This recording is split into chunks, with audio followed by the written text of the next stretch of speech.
the first thing I think you need to understand is that these people that you're comparing yourself to, you don't really know very well, and what that means is that you see their shiny outside, but you don't see the reality of their life. Maybe you're in California, see someone speeding down the road in a convertible Porsche, and you think, oh man, what a lucky bastard. And the truth of the matter is that he's thinking about wrapping his expensive sports car around the next cement pillar that he comes close to. You can't tell, and people have hard lives, and even people who are comparatively fortunate have hard lives. And so the ideal that you're observing that makes you jealous and resentful is in large part an illusion that's created by your own mind. I can give you just one example. I know a fair number of extremely wealthy people, and most of the people I happen to know are people who've made their money themselves. And I tell you, man, they have a burden of responsibility that would crush me, would crush the typical person. They're just working flat out, like 90 hours a week, and they have thousands of people depending on them. And they have their money, and they have their status, and that's not nothing. But don't be thinking that there isn't a price to be paid for that. They don't see their families, they're often divorced, they don't see their children grow up, and they don't have time off. Now, there are wealthy, what would you call, playboy types, I suppose, who live out the dreams of wealth of a foolish 14-year-old, but they're not that common, and you have to be careful of what you're jealous of because you don't really know what it is.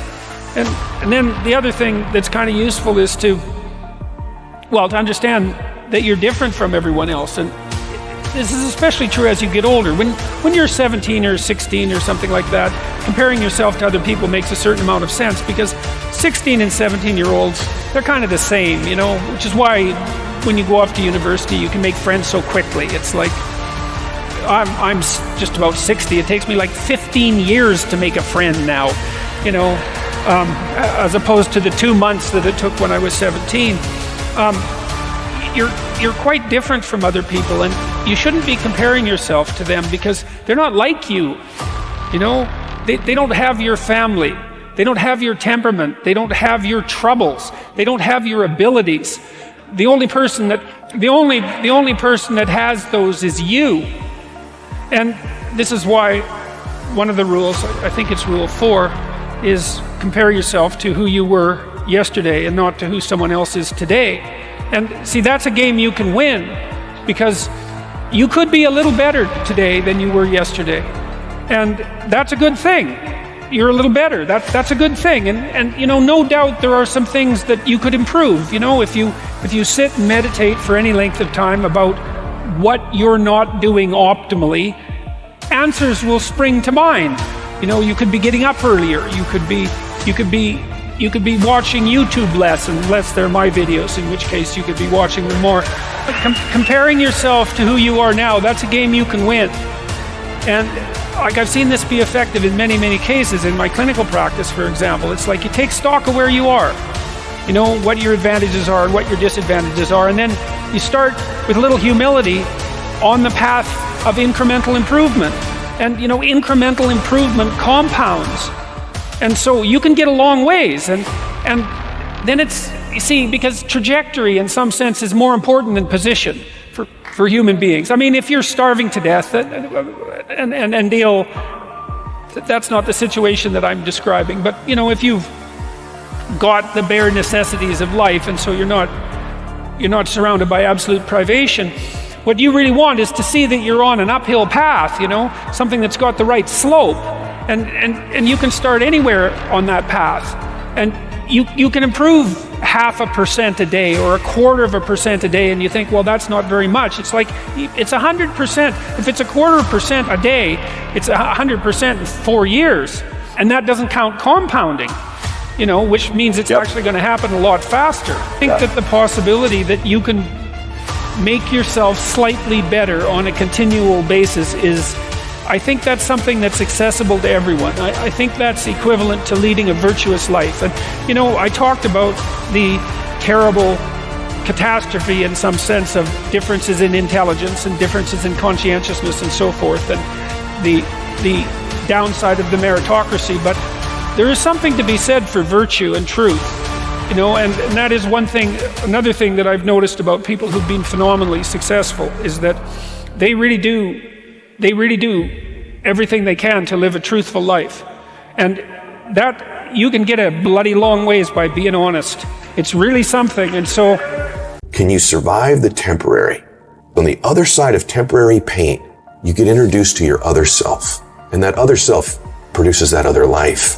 When challenges and issues come back to back to back, and it seems like something is after me, something is attacking my journey.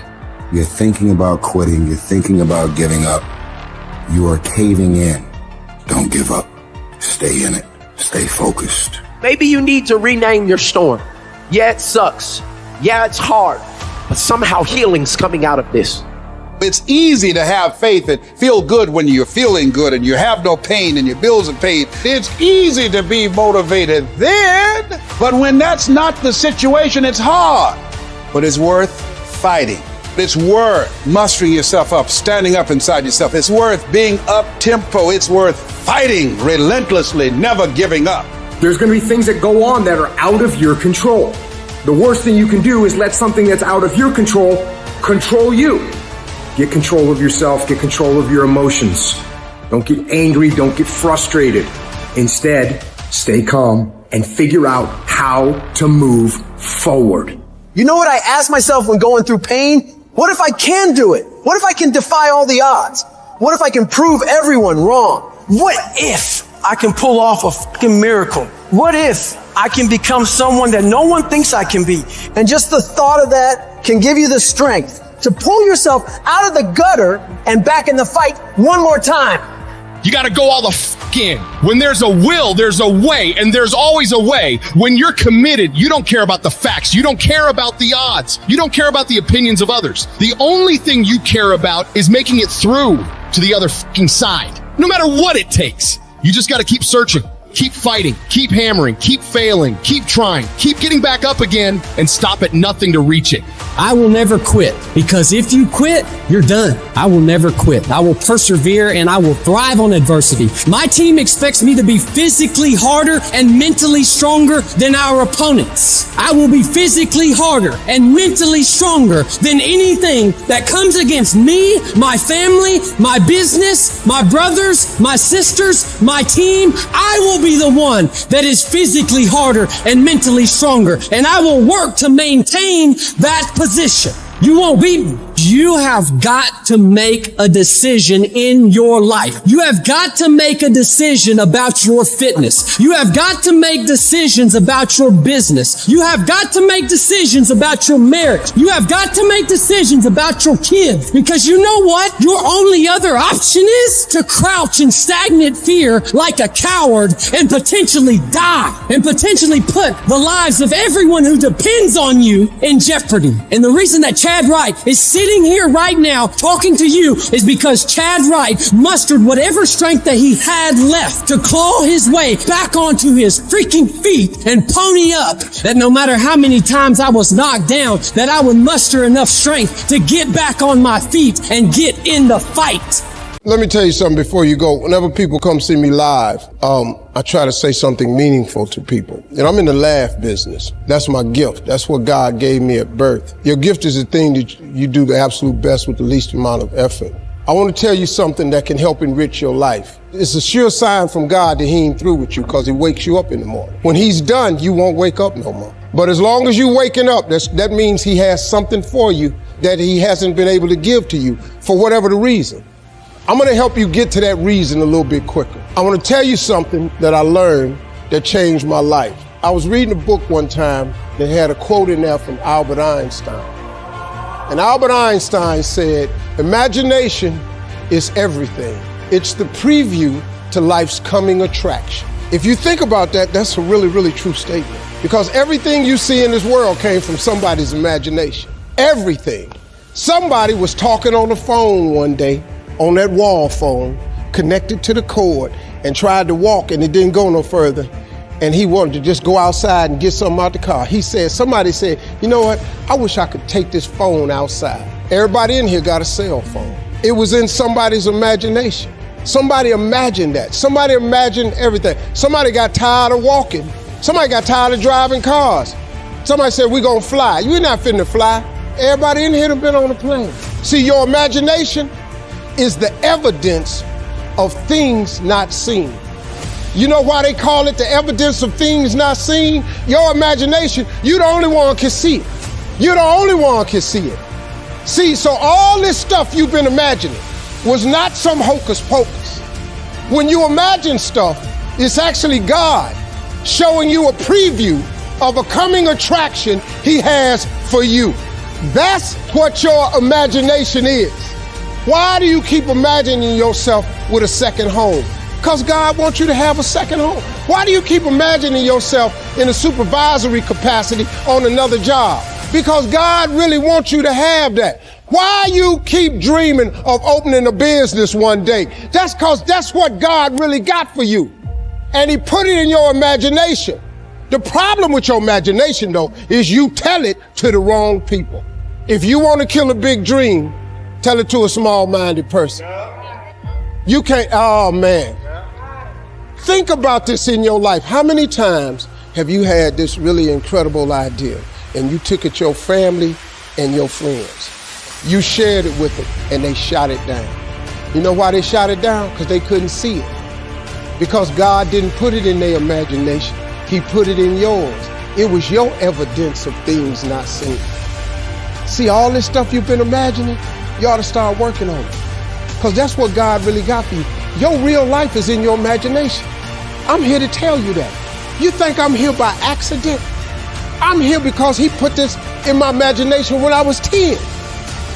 When I was 10, he showed me I was going to be on TV. That's all I ever wanted.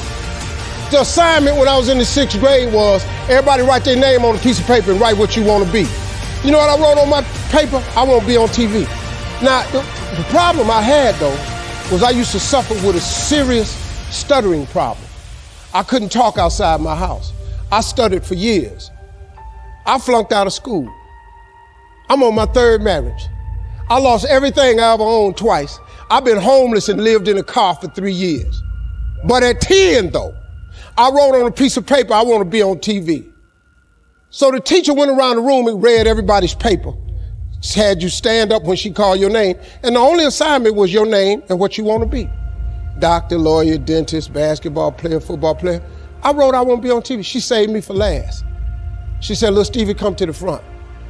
Now I'm thinking, I'm going to the front because I got the best answer. Because ain't nobody had put that on their paper. She called me to the front. I'm thinking I'm finna give me a gold star. But I was wrong about that. She called me to the front to humiliate me. First of all, you know I can't talk. I suffered with stuttering stammer so bad, man. I couldn't talk at all. And that lady lit in on me. Why did you write this on your paper? Now I'm standing there, I can't talk. Who in this school ever been on TV? Who in your family ever been on TV? Who in this neighborhood ever been on TV? I'm crushing, man. I'm standing there dying. She said, look at you standing there. You can't even talk. How they gonna put somebody like you on TV? So every Christmas, I send her a flat screen TV. Because I don't want her to miss me. I do not want her to miss not an episode of me. Because I wanted her to see what God had done for me. The fact that you couldn't see it, it wasn't for you to see. He put it in my imagination. But after 3 years of homelessness, losing everything I ever owned twice, suffering through flunking out of school, go home and cut your TV on. That little boy with the stuttering problem, he all over that TV. You can't cut your TV on. You can't cut your TV on not now day of the week and you don't see that little boy. That little boy with the stuttering problem is all over that TV because God put it in my imagination. All I did was hang on to that thought. I just kept hoping. I just kept hoping that what I had wrote on the paper would come true. A lot of times it wasn't about no faith. I didn't believe it sometimes. When you homeless and living in a car, how you see yourself as a TV star? But I just kept hanging on that. Because my mama was a Sunday school teacher. I kept hearing her say, God didn't bring you this far to leave you. God didn't bring you this far to leave you. Why do you think he keeps waking you up? Because he got more for you. He got way more for you. He got plans for you. But he needs your faith. He just needs you to call on him. He needs you to dust off your imagination and just go for it. You got to try. Quit waking up thinking you ain't got no say-so in your life. You have a choice in this matter. You can't stop what happened to you, but you can doggone sure do something about what happened to you. Life is 10% what happened to you, is 90% what you do about it. Somebody in your family gonna die. Somebody in here gonna get fired. Somebody here gonna get an eviction notice. Somebody gonna get laid off. Somebody company gonna close. That's life. Somebody you love gonna break up with you. That's life. But what you gonna do about it though? Since it's gonna happen anyway. Trust me, go home and ask God to open up your imagination and then pursue it with everything in you and watch what he do for you. Appreciate y'all.